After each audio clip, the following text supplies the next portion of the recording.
Beirut, Lebanon. They call each other meddlers, warmongers, religious hypocrites, zealots, and sponsors of terrorism. Now Iran and Saudi Arabia, the arch-rivals of the Middle East, are competing in a surprising new category, gender equality. They appear to be vying over who can be quicker to overhaul their repressive rules for women. Tehran's police chief announced this week that the so-called morality police who patrol the capital would no longer automatically detain and punish women seen without the proper hijab head covering in public, an offense commonly called bad hijab. They will be given counseling instead. In Saudi Arabia, one of the most restrictive countries for women, the authorities this week allowed female contestants at an international chess tournament to play without the full body garb known as an abaya. That decision is the latest in a string of liberalizing moves by Crown Prince Mohammed bin Salman, the young Saudi ruler, which includes letting women drive. Saudi Arabia and Iran are on opposite sides in many ways in their divergent branches of Islam: the wars in Syria and Yemen, Lebanese politics, and relations with the United States, for example. They have clashed over oil production, religious pilgrimages, and who is a terrorist. But both countries are responding to domestic and international pressure over women's rights. Even with the strict gender separation rules imposed after Iran's 1979 Islamic Revolution, Iranian women historically have enjoyed more liberties than their Saudi counterparts. That distinction, however, has become less pronounced with the ascent in Saudi Arabia of Crown Prince Mohammed, whose agenda includes loosening the severity of religion in everyday life. Under the Crown Prince, Saudi women will soon be allowed to attend soccer matches at public stadiums. In June, the government says, they will be permitted to drive not only cars, but also trucks and motorcycles. It is unclear whether the changes in Saudi Arabia have led directly to the unintended impact of changes in Iran. But some women's rights advocates have seen a connection. Roya Hakakian, an Iranian-American poet and journalist who co-founded the Iran Human Rights Documentation Center in New Haven, Khan, wrote in an opinion column published on Wednesday in the New York Times that women in Iran and Saudi Arabia had benefited from competition between the two regimes to earn the mantle of the modern moderate Islamic alternative.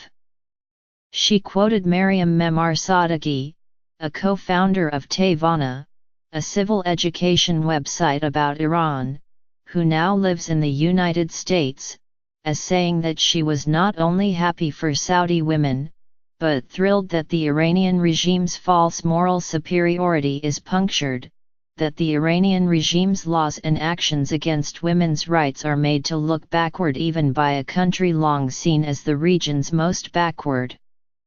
Others do not necessarily see a link, attributing the changes in Iran to other causes.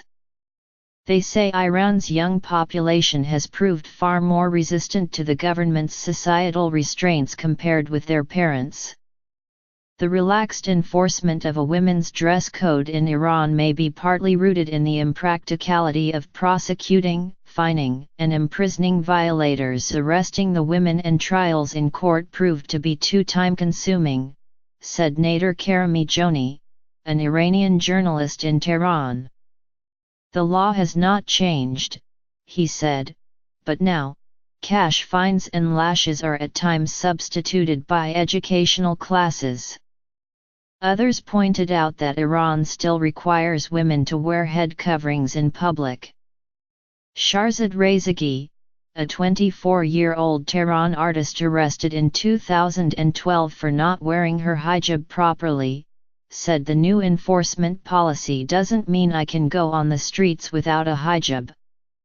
And in Saudi Arabia, the granting of driving privileges to women, while seen as a quantum leap there, is a right long held by women in Iran, elsewhere in the Middle East and the rest of the world.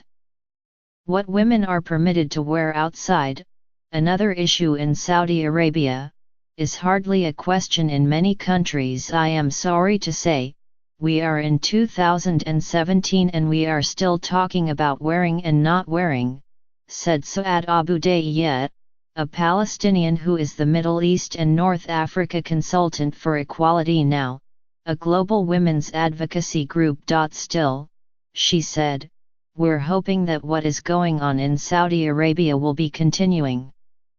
While she was cautious about concluding that the changes in Iran were related to the Saudi relaxation, she said each was obviously watching the other. Any advancement in any country will really affect the situation in the neighboring countries, she said.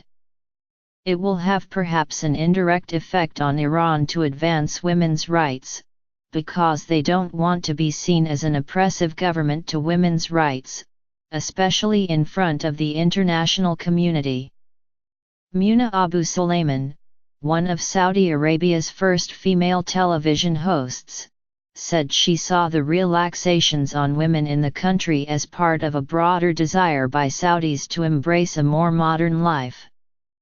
Saudi women, she said, do not compare themselves with Iranian women. On the contrary, Ms. Abu Sulaiman said, Saudi women in some parts of the country go without head coverings or wear them loosely, with no fear of punishment or reprimand. Whether the Saudi decision to allow female spectators at soccer matches will lead Iran to do the same is unclear at best.